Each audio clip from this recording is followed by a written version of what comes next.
Bismillahirrahmanirrahim. Alhamdulillahirabbil alamin. Wassalatu wassalamu ala asrafil anbiya wal mursalin sayyidina wa habibina wa syafi'ina wa maulana Muhammadin wa ala alihi wa sahbihi ajma'in. Rabbana la ilma lana illa ma 'allamtana innaka antal alimul hakim. Rabbi shrah li sadri wa yassir li amri wahlul 'uqdatam min lisani yafqahu qawli, amma ba'du. Bismillahirrahmanirrahim. Qala musannif rahimahullah ta'ala wa nafa'ana bi 'ulumi fid dharain, amin. Bismillahirrahmanirrahim. Wal maqalatu salisatu wal khamsun. Wal maqalatu salisatu wal khamsun, maqalah yang ke-53 di dalam nasihat-nasihat agar kita terus dekat dengan Allah, agar kita ini selalu mempersiapkan akhir kehidupan kita dengan akhir yang husnul khatimah. Dan kita ini jangan sampai kita ini karena sibuknya dunia malah kita melupakan akhirat. An-Abi Sulaiman Ad-Darani. Nasihat ini datang dari Abi Sulaiman Ad-Darani. Apa nasihatnya? Annahu qala, bahwasanya beliau ini bersabda, bahwasanya beliau ini berkata. Abi Sulaiman Ad-Darani berkata, apa yang beliau katakan, apa yang beliau nasihati kepada kita, aslu kulli khairin fid dunya wal akhirah. Asal tiap-tiap kebaikan dunia dan akhirat. Ini yang selalu kita minta, Pak. Rabbana atina fid dunya hasanah wa fil akhirati hasanah. Kita senantiasa minta kepada Allah untuk baik di dunia, untuk baik di akhirat. Kebaikan itu tidak datang serta-merta sekaligus. Memang ada sebab musabab Allah ngasih kebaikan kepada kita. Al-Imam Sulaiman Ad-Darani mengajarkan kepada kita asal, pokok, akar daripada seluruh kebaikan, baik kebaikan dunia maupun kebaikan akhirat, al-khaufu minallah, ialah takut kepada Allah. Kalau kita pengen baik dunia, pengen baik akhirat, kuncinya cuma takut kepada Allah. Terus takut. Dalam keadaan ramai, dalam keadaan tersembunyi, takut kepada Allah. Insya Allah, niscaya kita akan baik dunia maupun akhir. Fa innal khaufa min Allah Ta'ala, maka sesungguhnya takut dari Allah Ta'ala. Fa innal khaufa min Allah Ta'ala, maka sesungguhnya takut kepada Allah Ta'ala, muhawwilus sahifati, yaitu memindahkan buku amal. Sejatinya kita takut kepada Allah, tanpa terasa sudah memindahkan buku amal. Terima kasih. Memindahkan buku amal. Fayaj'aluha fil yamin. Fayaj'aluha, Allah akan menjadikan buku amal tersebut fil yamini, berada di sebelah kanan. Jadi buku amalnya akan diterima sebelah kanan. Ba'da an hawat ila shimali, setelah turun buku amal itu ke sebelah kiri. Seharusnya buku amal itu turunnya sebelah kiri, tapi karena takutnya kita kepada Allah Subhanahu wa taala menyebabkan yang asalnya kalau kita tidak takut kepada Allah, amal itu jatuh diberikan ke tangan sebelah kiri, tapi karena kita takut kepada Allah, buku amal itu berpindah kepada diterima di tangan sebelah kanan. Kenapa? Karena takut kepada Allah Subhanahu wa ta'ala. Luar biasa takut ini, Pak. Falil abdi, maka seharusnya bagi seorang hamba fi hali salamatihi, di waktu selamatnya, di waktu sehatnya, minal maradi, selamat sehat dari sakit, seharusnya seperti apa? Ayyakuna khaifan rajian, seharusnya seorang hamba itu menjadi orang yang takut, yang berharap, liyasjurahul khaufu minal ma'asi, agar mencegah kepada hamba tersebut al khaufu, rasa takut, minallahi minal ma'asi, dari melakukan maksiat.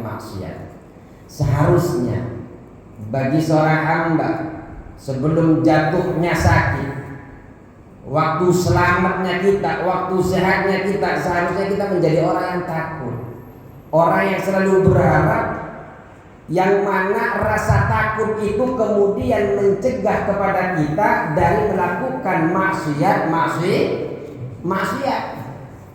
Saya takut kepada Allah, dia berbohong kalau dia bilang takut kepada Allah tapi masih bermaksiat, masih melakukan dosa-dosa, bohong, dusta, ucapan rasa takut.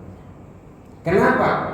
Orang yang bilang takut kepada Allah mestinya dia akan menjauhi maksiat yang kelak mendatangkan azab, siksa Allah yang akan menimpa mereka.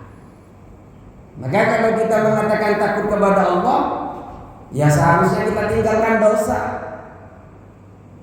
Karena Allah melarang kita berdosa. Ancamannya Allah berdosa. Ketika kita berdosa, ancaman Allah adalah siksa, adalah neraka. Jadi Ustaz, kalau kita bilang takut kepada Allah tapi masih mengejar maksiat, masih melanggar,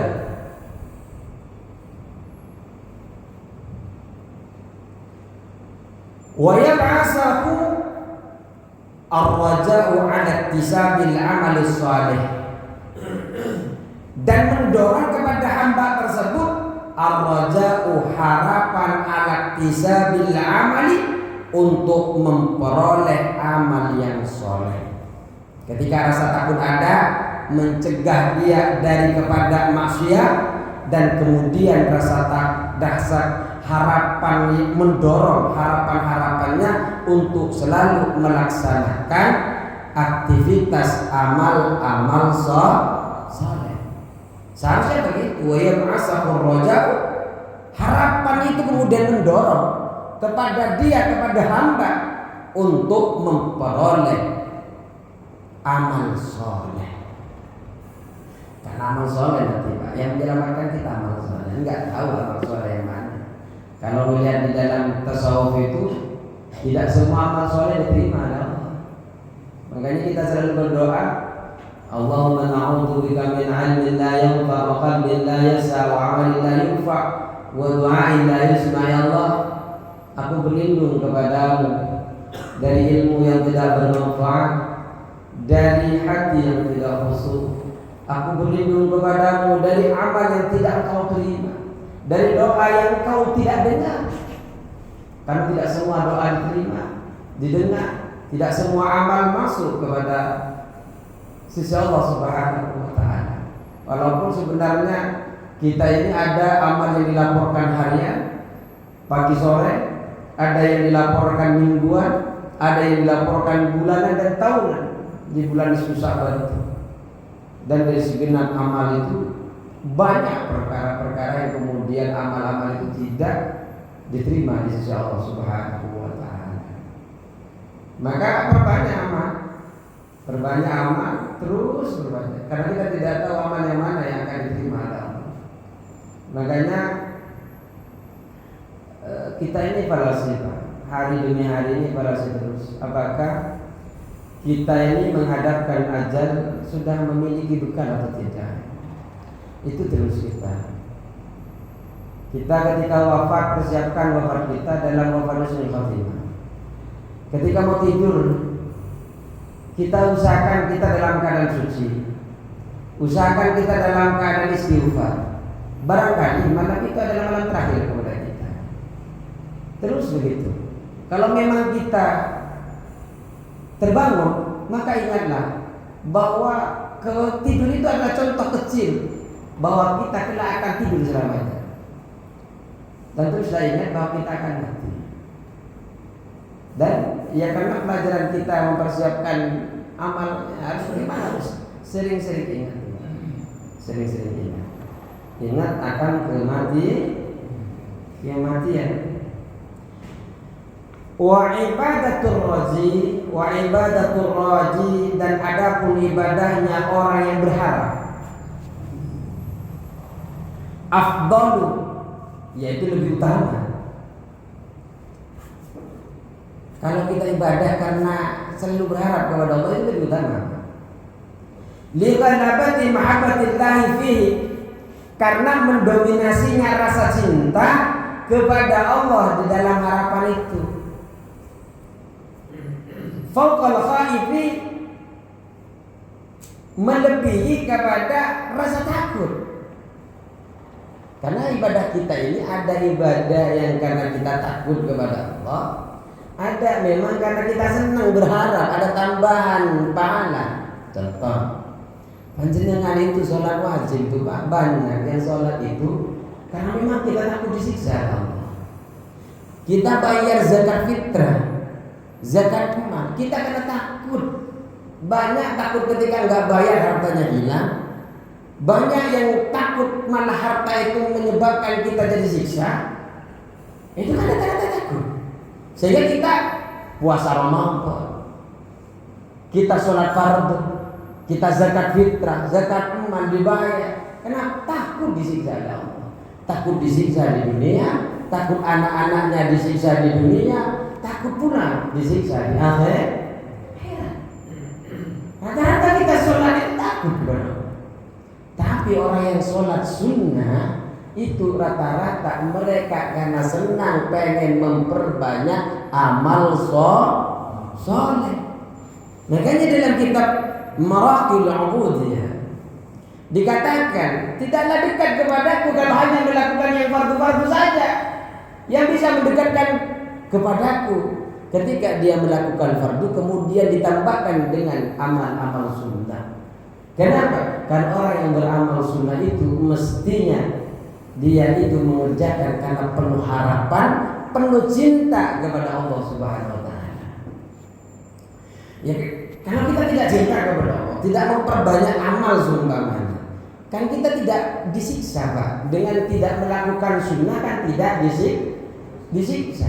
Harapan kita dengan memperbanyak amal sunnah itu bisa menutupi kekurangan amal-amal yang lain yang mungkin tidak diterima di sisi Allah Subhanahu wa taala. Makanya jangan tinggalkan sunnah, Pak. Kalau sampai di musola ini kita tinggalkan sunnah, bagaimana di rumah? Kalau di sini saja panjenengan umpamanya, kalau memang taklim ini kan berbeda, Pak. Karena sholat ada perkara yang melebihi sholat sunnah taklim, Pak. Panjenengan nggak sholat duha tapi sibuk taklim, lebih utama. Siapa yang bilang? Al-Imam Ghazali di dalam kitab Bidayatul Hidayah. Jadi panjenengan taklim itu lebih utama daripada sholat sunnah itu. Kemudian kita berbanyak amal-amal, khususnya kalau sunnah itu sebenarnya dikerjakan dalam keadaan tersembunyi, Pak. Kalau bisa dikerjakan di rumah. Kenapa? Biar rumah tidak menjadi kuburan. Ya minimal ketika di rumah tidak bisa melaksanakan sunnah, ya di musola. Karena ketika di rumah biasanya di sini ngerjakan sholat 10 menit, di rumah mungkin fardunya nggak nyampe 5 menit, boro-boro mau melaksanakan sholat qobliyah, ba'diyah, angin. Di rumah angin. Kalau di sini kadang iseng nunggu belum iqamah, hanya sholat dulu. Di rumah angin. Apalagi di kantor. Kadang langsung kalau sholatnya enggak sholat di masjidnya, kayaknya berpotensi tidak sholat sunnah. Atau memang kalau musola al-Islam jamaahnya tidak seperti itu. Artinya di rumah sholat semua. Amin Allahumma. Wal malku adapun raja yufarriqu baina man yahdumuhu, yufarriqu bisa membedakan ia baina man yahdumuhu, di antara orang yang menjadi pelayannya raja, ittiqa'a iqabihi, karena takut siksanya raja. Wa man yahdumuhu, dan orang yang menjadi pelayannya raja, raja'a karamihi, karena mengharapkan kemurahan hatinya raja. Wa man yahdumuhu, dan orang yang melayani raja, la li syai'in, tidak mengharapkan apa. Jadi seorang raja itu bisa Pak membedakan antara orang yang berkhidmah karena takut melayani raja itu, karena takut disiksa, diancam sama rajanya. Ada yang melayani raja itu karena pengen kemurahan hatinya raja. Ada yang memang senang terus melayani raja. Biasanya di Jogja dulu kerajaan kan ada ya berkhidmah, apa namanya itu, ngabdi, abdi dalam. Ada ya kan? Bagi kami para murid itu sering, kami para santri itu senang sekali kalau ngabdi sama guru, jadi supirnya. Saya termasuk pernah menjadi supirnya guru saya. Senang kami dalam perjalanan karena kami bisa menjadi wasilah tersampainya kebaikan. Di mana kiai saya harus taklim, kami hadir di situ untuk mengantar. Senang berkhidmah. Ada yang memang berkhidmah karena takut dimarahin. Ada yang melayani guru. Ya, contohnya guru contoh. Ada yang santri itu melayani guru, berkhidmah kepada guru karena takut. Ada yang berkhidmah karena pengen kemurahan. Enak nih kalau berkhidmah nanti dikasih bacaan-bacaan yang bisa menghafal cepat. Begitu Pak. Ada yang berkhidmah kepada guru enggak ada harapan apapun, senang saja. Harapannya hanya ridhonya Allah Subhanahu wa ta'ala. Jadi seorang raja tahu Pak. Ya begitu juga Allah. Yang manusia saja bisa tahu, apalagi Allah yang menciptakan kita. Allah tahu Pak bahwa kita hari ini sholat nih. Sholat fardu apakah karena saya takut kepada Allah, apa karena saya cinta kepada Allah, apakah karena tidak ada niat apapun, hanya niatnya tujuannya adalah Allah Subhanahu wa ta'ala. Makanya ikhlas yang sering kita katakan ada 3 tingkatan itu. Tingkatan pertama ikhlas adalah ketika kita ibadah tidak lagi mandang surga, tidak lagi mandang bidadari, tidak lagi mandang takut neraka. Ibadahnya murni ibtighal ila wajhillah. Murni kita ini semata-mata karena senang kepada Allah. Senang sekali ibadah kepada Allah. Mau saya di surga, mau saya di neraka, enggak ngurus. Pokoknya saya ibadah kepada Allah. Senang. Oh, kok begitu Pak Ustaz? Nah, dulu kamu pernah bertanya, kalau masuk neraka gimana kan?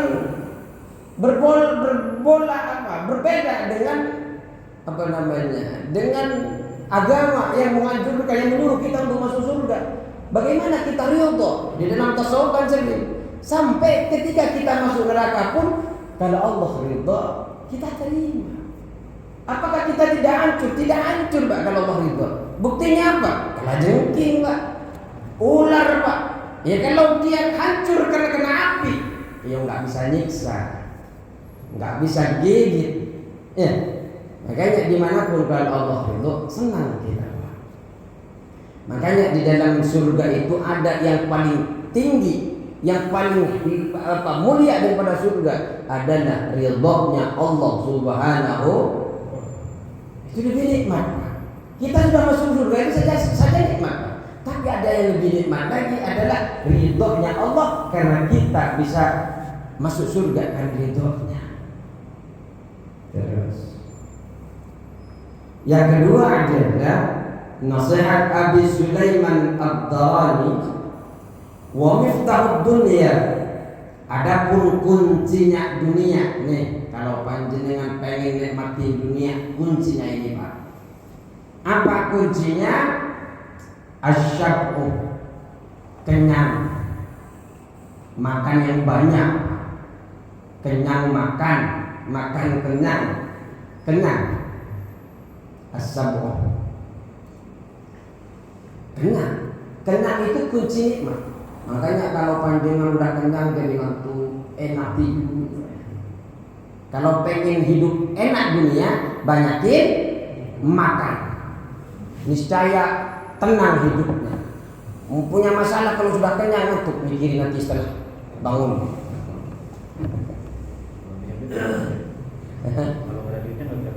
Kalau nggak ada duitnya nggak kenyang. Kata beliau, fatuftahu umur dunya bisyakri. Fatuftahu maka dibukakan umur dunia, urusan dunia bisyaki sebab kenyangnya perut. Makanya Pak, kalau mau cinta dunia, kenyangin perut. Nanti pengen makan ke sana, satunya ini belum selesai, belum habis, pengen ini lagi, kenyang. Dia setel. Semoga sehat semua panjenengan kali ini. Kalau ada jemaah yang sedang sakit, terus semoga Allah diberikan kesembuhan. Perbanyak membaca burdah bagi ada yang sakit. Jadi yaitu kuncinya dunia kenyang. Wa miftahul akhirati, dan kuncinya akhirat al-ju'u, lapar. Nah itu balikan lapar. Banyakin puasa. Banyakin puasa. Ya sebenarnya kita sering bicara bahwa Islam kita umat Nabi Muhammad SAW yang angin itu masuk nerakanya sebenarnya Pak. Kalau kita amalkan secara kafah agama. Kenapa seperti itu? Karena potensi penggugur dosa itu banyak sekali bagi umat Islam. Contoh, ada puasa Senin Kemis yang menggugurkan dosa kita antar seminggu. Senin, Kamis, seminggu itu sudah digugurkan dosa gara-gara puasa Senin, Kamis, Jumat. Kalau Jumat Pak jangan puasa sendirian, puasa Kamis atau puasa Jumat Sabtu. Jadi kalau Kamis puasa lanjut ke Jumat, monggo. Al-Imam Ghazali menganjurkan, tapi tidak boleh menyendirikan Jumat, makruh.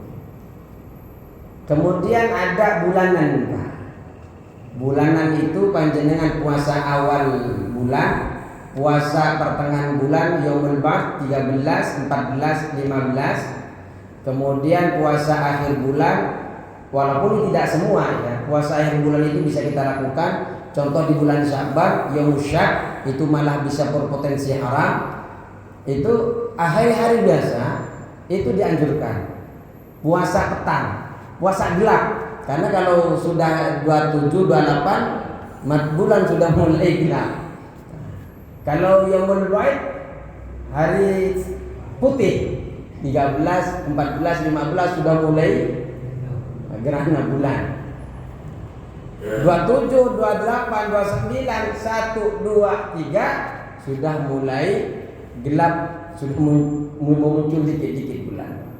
Jadi itu yang mengampuni penggugur dosa setiap bulan. Ada yang penggugur dosa dalam setahun. Setahun apa? Ya puasa Arafah. Kapan puasa Arafah? Tanggal berapa?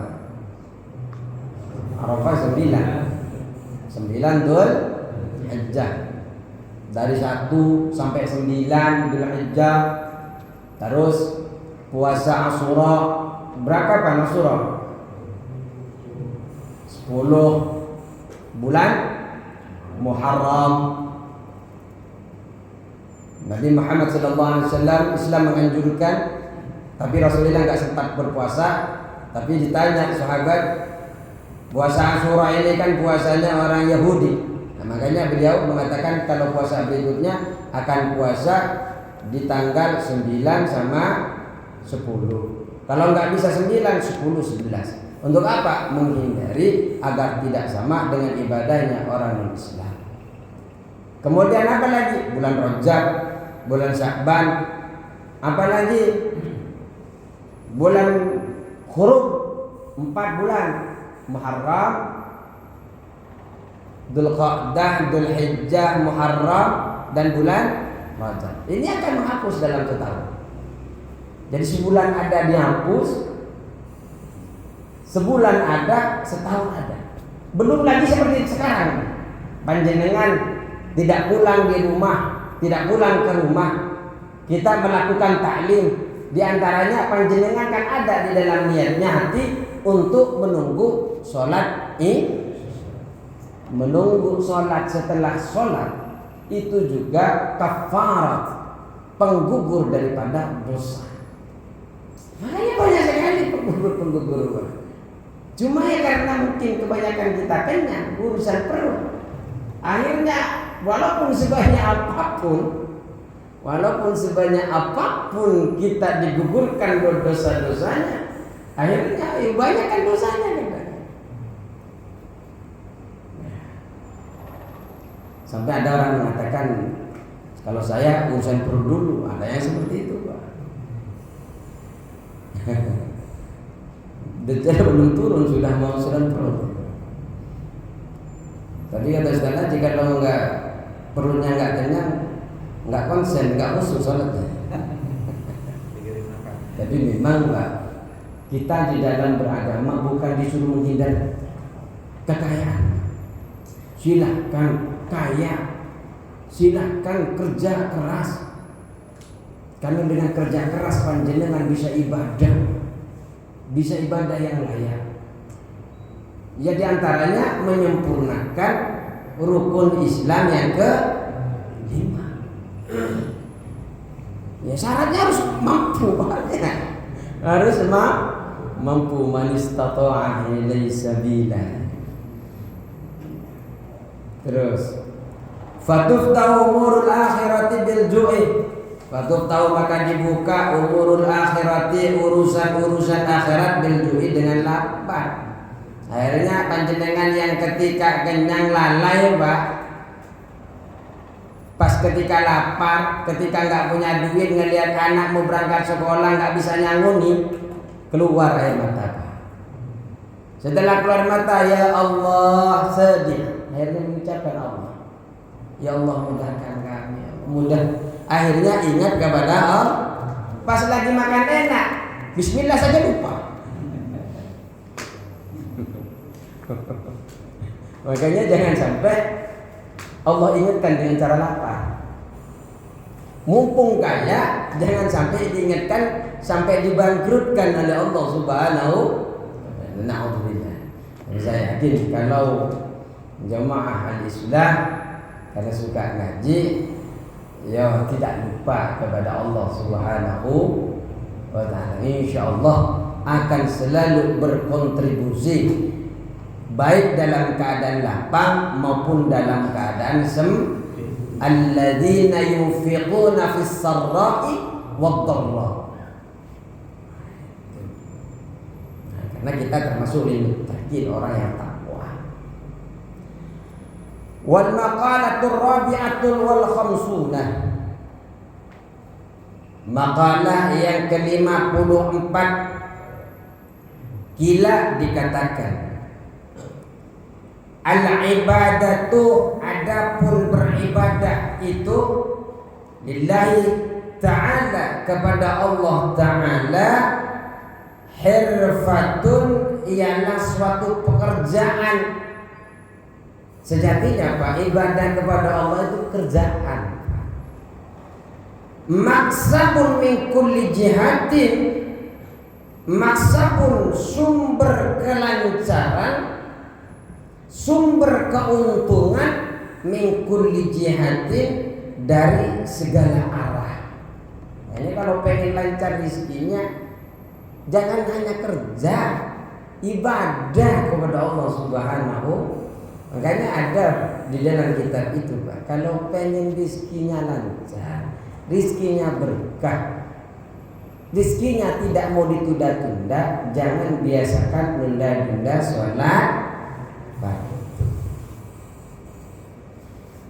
Akhirnya tunda, maksudnya ditunda-tunda sampai nggak sholat. Nah, kalau kita kan difikirkan banyak waktu. Ada namanya waktu fadilah, ada namanya waktu ikhtiar, ada namanya waktu jawaz bila karaha, ada waktunya jawaz karaha, ada waktunya tahrim, ada semacam, ada waktunya darurah. Terus sebenarnya ibadah kepada Allah ini adalah pekerjaan yang bisa memberikan keuntungan dari segala arah. Makanya kalau kita memperbaiki sholatnya, maka dunia dan akhirat kita baik Pak, akan diperbaiki dari segala arah. Apa saja akan Allah berikan keuntungan ketika kita ibadah kepada Allah. Ya kalau ibadah ya karena Allah Pak, jangan hanya karena pengen untung. Bonusnya saja itu untungnya. Yang dihitung adalah tetap sholli fardhus subhi rak'ataini mustaqbilal qiblati fardhan lillahi, tetap lillah Pak, bukan lirabihi agar untung ya. Yang dikejar untung jangan, atau agar lil ghina agar kaya, enggak bisa. Salat tetap karena Allah. Masalah Allah berikan keuntungan itu bonus, fadilah, keutamaan, karena kita dekat dengan Allah. Terus wa anutuha al-khalwatu, dan tempat usahanya al-khalwatu, dan tempat usahanya ibadah al-khalwatu ialah tersembunyi. Ya ibadah sembunyi Pak. Ya kecuali ibadah fardu. Ibadah fardu baru kita bareng-bareng. Kalau sunnah sebenarnya ditekankan sembunyi. Kalau sunnah itu kenapa? Biar terjaga sunnahnya dari hati yang pengen pamer, dari hati yang ujub. Ada saja Pak, kadang kita memang tidak punya niat apa-apa, tahu-tahu muncul kalau si A rajin, iya ya saya rajin juga ya, yang begitu muncul. Akhirnya nggak jadi apa-apa ketika begitu Pak. Aidukanuha muhadisatu sirri ma'allahi ta'ala, yakni dukanuha, tempat tokonya, tempat transaksinya ibadah. Ya tokonya muhadatsatu sirri ma'allahi ta'ala, yaitu dialog secara rahasia dengan Allah bersama Allah Subhanahu wa taala. Jadi tempat usahanya ya tersembunyi, cara transaksinya ialah kita dialog dengan Allah. Makanya usahakan Pak, kalau panjenengan sholat itu usahakan paham apa yang dibaca. Usahakan paham. Contoh, sami Allahu liman hamidah. Sami'ah mendengar, Allahu Allah, liman bagi orang, hamidahu yang telah memuji kepadanya. Setelah mengatakan begitu, akhirnya langsung memuji gitu kan. Rabbana. Sami Allahu liman hamidah. Rabbana walakal hamdu mil'us samawati wa mil'ul ardi wa mil'u ma syi'ta min syai'in ba'd. Jadi kita langsung memuji kepada Allah karena kita punya hajat kan. Sami Allahu liman hamidah. Rabbana Tuhan kami. Lakal hamdu, bagimu, milikmu segala puji. Mil'us samawati yang memenuhi langit, wa mil'ul ardi yang memenuhi bumi, wa mil'ul ardi mil'u ma syi'ta dan memenuhi apapun yang engkau kehendaki. Jadi kita meresapi ketika kita, karena kita sholat kan sedang dialog dengan Allah, dialog dengan Allah. Ketika kita sujud, Subhana rabbiyal a'la wa bihamdi. Maha suci zat yang maha tinggi terus. Subhana rabbil azim, zat yang maha agung, terus begitu. Jadi usahakan. Di mana kita bisa dialog kalau kita tidak paham? Dialog. Saya selama ini nggak ngerti Ustaz. Tenang.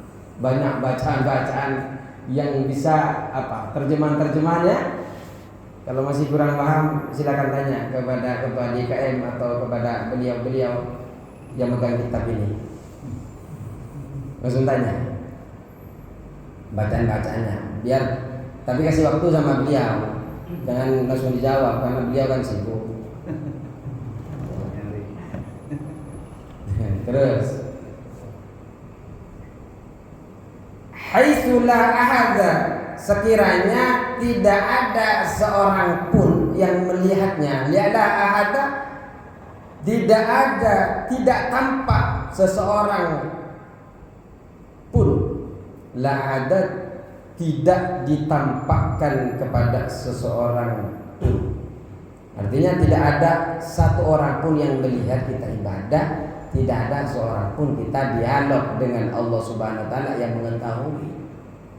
Coba usahakan. Makanya paling mantap itu kalau kita di kemarin belajar, di antaranya dulu kita pernah diajar awal-awal yang bisa meningkatkan derajat kita itu kan di antaranya adalah bangun malam untuk melaksanakan sholat malam di mana orang-orang itu sedang menikmati tidur mereka.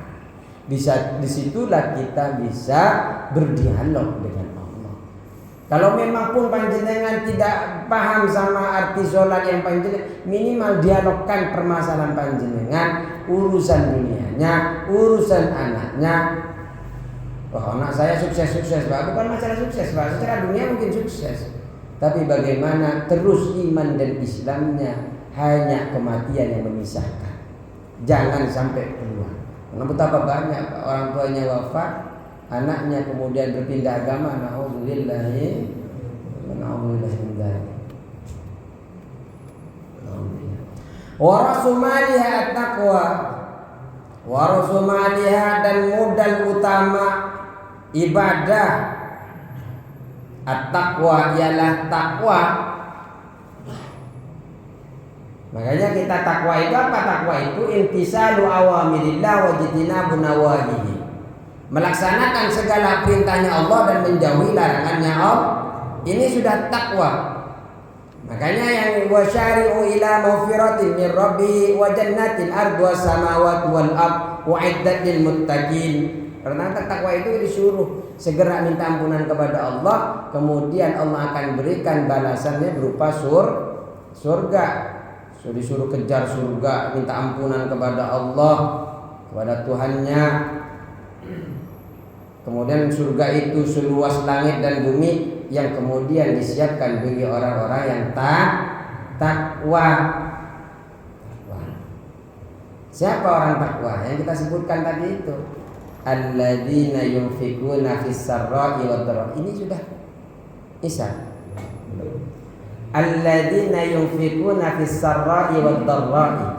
Orang yang takwa itu adalah orang yang selalu berkontribusi. Kontribusi apa saja, Pak? Panjenengan punya tenaga, kontribusikan tenaganya. Panjenengan kontribusi masalah ide-idenya, kontribusi masalah panjenengan hartanya, silahkan. Baik dalam keadaan sempit maupun lapang fis sarra'i wad dharra. Ini orang takwa. Jadi tidak menunggu kaya, Pak. Untuk berkontribusi untuk agama itu tidak nunggu kaya. Minimal panjenengan duduk di taklim ini sudah berkontribusi, Pak. Kok bisa kalau kita cuma duduk dan minum teh kontribusi? Ya kalau panjenengan nggak ada, Pak, nggak jadi ngaji saya, Pak. Sendirian nggak mungkin. Nah, ini minimal ini adalah bentuk kontribusi terkecil. Apalagi bisa mendapatkan ilmu. Terus wal kadhimin al ghaidh. Yang kedua adalah wal kadhimin al ghaidh. Tahan amarah. Orang yang takwa itu tahan amarah. Bukan berarti tidak marah, Pak. Marah. Cuma di amarahnya ditahan. Mau mukul, mau balas WA, mau ngomongin jelek-jeleknya, tapi ditahan. Wal kadhimin al ghaidh. Itu adalah orang yang takwa. Kemudian setelah panjenengan bisa menahan amarah, wal 'afina 'anil nas. Maafkan mereka. Setelah maafkan, wallahu yuhibbul muhsinin. Allah suka kepada orang-orang yang berbuat baik.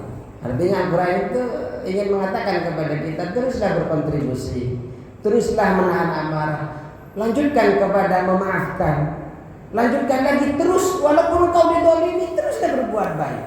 Itu seakan-akan Allah ingin bercakap kepada kita seperti itu.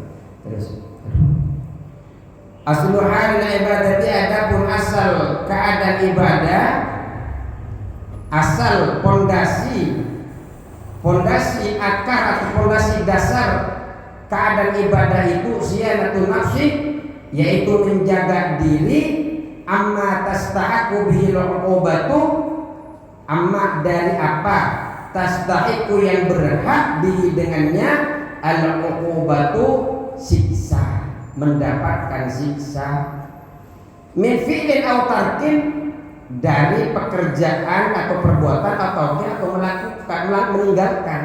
Jadi pondasi ibadah itu sejatinya adalah menjaga diri kita dari sesuatu yang bisa mendatangkan siksa dari kita melakukan itu atau kita meninggalkannya. Ada perbuatan yang kita lakukan bisa mendatangkan siksa, contoh bermaksiat, atau meninggalkan, yaitu sholat fardu kita tinggalkan, maka akan mendatangkan siksa. Yang ketiga adalah waridu wal jannatu, dan adapun keuntungan daripada ibadah, al jannatu ialah surga. Aidarus sawabi ialah pahala, darus sawabi ialah rumah balasan, wa ma'fiya, dan apapun isi di dalam surga itu akan diberikan kepada orang yang ahli ibadah. Panjenengan ibadah hari ini, sekecil apapun ibadah, kontribusi panjenengan untuk memperjuangkan agama Allah, untuk ibadah di jalan Allah, semua mesti akan dibalas oleh Allah Subhanahu wa taala. Yang penting niatnya karena Allah. Cukup sekian. Allahul muwaffiq ila aqwamit thoriq. Wassalamualaikum warahmatullahi wabarakatuh.